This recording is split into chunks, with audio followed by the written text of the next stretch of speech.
Alright folks, grab your coffee. Or maybe something stronger, because the world of economics just got another shot of pure, uncut absurdity. Welcome back to Boss Economics World, where we slice through the political noise to get to the cold, hard cash reality of what's really going on. Today's date is September 27, 2025. And just when you thought the global economic landscape couldn't get any more like a high-stakes poker game played by a man who thinks a flush is just something you do with a toilet, the tariff nadir is back. President Donald Trump, in a move that shocked absolutely no one who's been paying attention, has unleashed a new barrage of tariffs from his social media throne. Let's get straight to the main event, the one that's causing CEOs in Zurich and Tokyo to spill their morning espressos.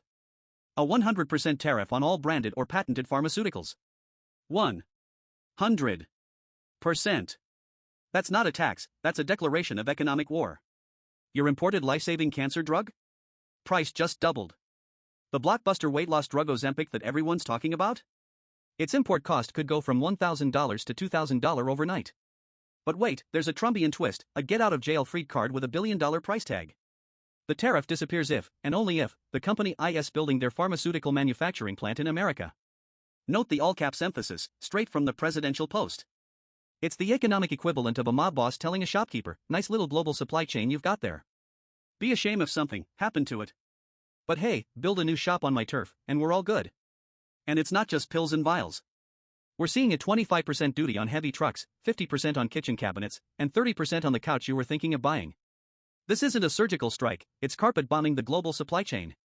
So today, we're going to peel back this onion of protectionism, layer by painful layer. We'll start with the point, the immediate chaos this creates for patients, companies, and markets. Then, we'll expand to the surface, looking at the much bigger, scarier picture, the weaponization of national security, the self-inflicted inflation crisis, and the final, wheezing gasps of the globalized trade order we've known for decades. Let's dive in. First, let's talk about the patient. You. Me.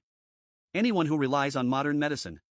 The administration will sell this as a patriotic move to bring jobs home. But what it really is, in the short term, is a direct tax on the sick.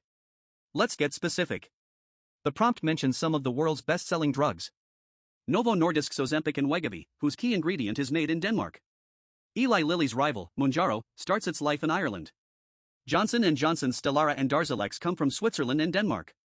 Bristol-Myers Squibb's Opdivo relies on Ireland and Switzerland. These aren't boutique vitamins, these are frontline treatments for diabetes, obesity, autoimmune diseases, and cancer. A 100% tariff doesn't get paid by the foreign company out of the goodness of their heart. It's paid by the US importer, who passes that cost directly to the distributor, who passes it to the pharmacy, who passes it directly to the consumer or their insurance company. And who pays for the insurance company's higher costs? You do, through skyrocketing premiums. According to a 2023 analysis by the Kaiser Family Foundation, annual family health insurance premiums already average over $23,000. This policy would be like throwing a tanker of gasoline on that fire. The build a plant here exemption sounds reasonable until you understand the reality of pharmaceutical manufacturing. You don't build a state-of-the-art sterile biologic manufacturing facility in a weekend. We're talking about a 5 to 10 year process, costing billions of dollars. Novo Nordisk is indeed building a massive $4.1 billion facility in North Carolina, and Eli Lilly has pledged over $9 billion for new US sites. But these are decade-long projects.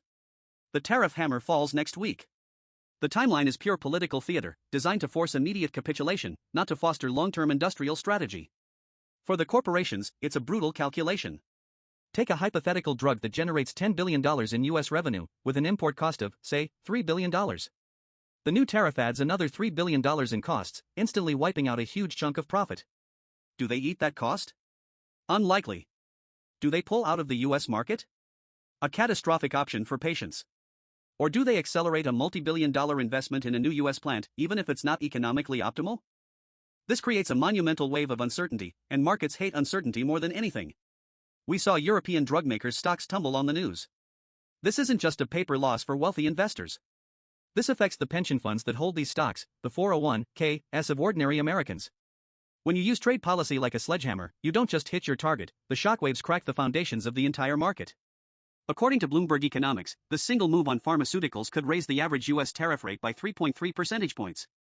That is a massive jump, undoing decades of trade liberalization in a single social media post. For context, the average US tariff rate in 2023 was hovering around 2 to 3%. This policy effectively doubles the overall tariff burden on the American economy. Now let's zoom out. How is this legally possible? The administration is using Section 232 of the Trade Expansion Act of 1962, a Cold War-era relic that allows the president to impose tariffs unilaterally if imports are deemed a threat to national security. This is where the analysis moves from economics to pure satire. Are we supposed to believe that a Swiss-made vial of Novartis's heart failure drug, Entresto, is a threat to the United States on par with a hostile nation's military buildup? That the primary ingredient for Ozempic, made in friendly, democratic Denmark, is a national security risk? This is a legal loophole stretched to its breaking point. It's a cynical perversion of the law's original intent. The Trump administration previously used this justification for steel and aluminum tariffs, arguing that the U.S. needed a domestic supply to build tanks and ships. The argument was flimsy then, it's utterly absurd now. A 2020 study by the Peterson Institute for International Economics found that the Section 232 steel and aluminum tariffs had no material effect on the national security of the United States. They did, however, cost U.S. consumers and businesses billions. What this really is a power grab. It allows the executive branch to bypass Congress, which holds the constitutional power to regulate commerce and levy taxes. It turns trade policy, which should be a matter of careful negotiation and economic strategy, into a personal weapon wielded by one individual. This isn't just about pharmaceuticals. The prompt notes that the administration is also investigating robotics, industrial machinery, and medical devices. And most critically, semiconductors. The report of having U.S. companies match overseas chip production with domestic output is the ultimate goal of this Fortress America doctrine. This national security argument has a kernel of legitimacy that makes it so dangerous. The COVID-19 pandemic did, in fact, expose the fragility of our supply chains. We all remember the desperate search for PPE and ventilator components, much of which was made in China. A 2021 White House supply chain review found that over 80% of the manufacturing facilities for active pharmaceutical ingredients for generic drugs are located overseas, primarily in China and India.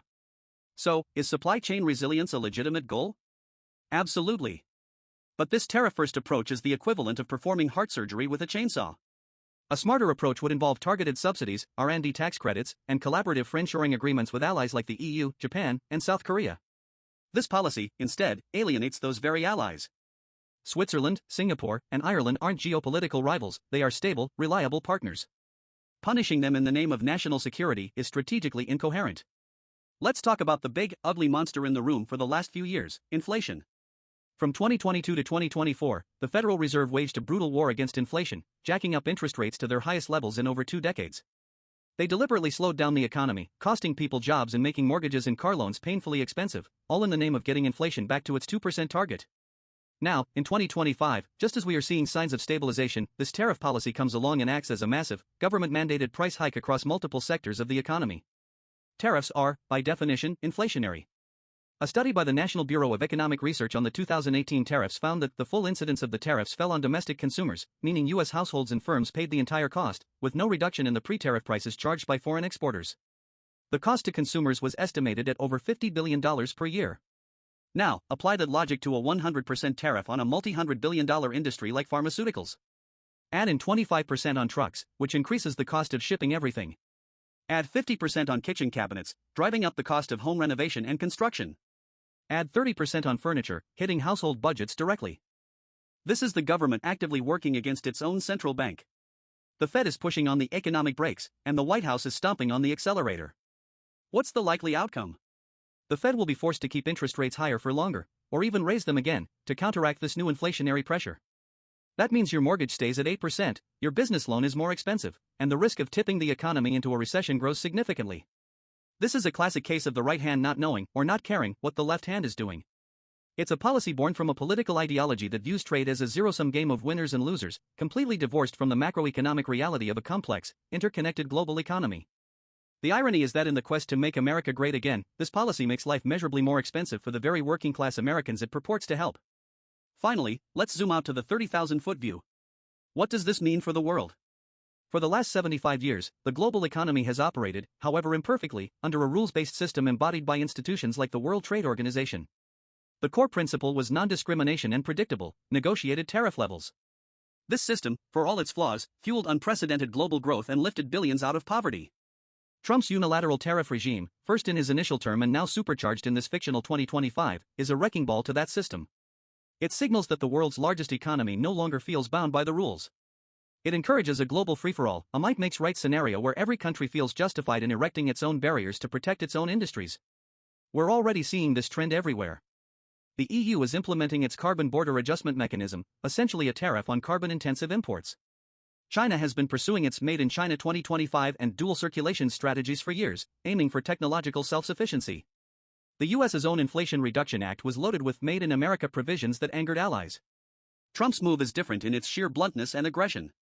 It's not a carefully constructed industrial policy, it's a threat. And it will inevitably trigger retaliation. Don't be surprised if, in the coming weeks, the EU slaps a 25% tariff on American-made electric vehicles, or if Switzerland initiates a WTO dispute that will go nowhere because the US has effectively neutered the organization's appellate body. The world is rapidly fracturing into competing economic blocs. We are trading the messy, but incredible, efficiency of global comparative advantage for the supposed security of national fortresses. The problem, as history has shown time and again, is that these fortresses are incredibly expensive to build, they stifle innovation by protecting inefficient domestic players, and they often become economic prisons. And when economic blocs stop trading with each other, they are far more likely to end up in military conflict. So what's the takeaway for you, the viewer? For the finance professionals watching, the message is clear: volatility is the new normal. Reevaluate every company in your portfolio with a global supply chain.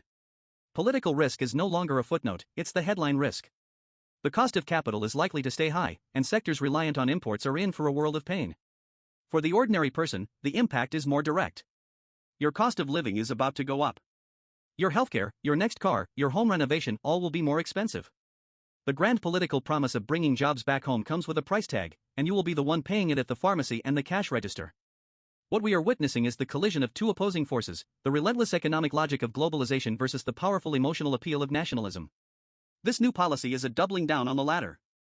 It's a bet that America can force the world to bend to its will, that it can onshore decades of complex, optimized supply chains through sheer force and threats. It's a bold, dramatic, and incredibly risky gamble. And while the politicians take their victory laps, the real bill for this economic experiment will be sent to the American consumer. Stay sharp, stay skeptical. And for heaven's sake, check the country of origin on your medicine cabinet. It might be about to become a luxury item.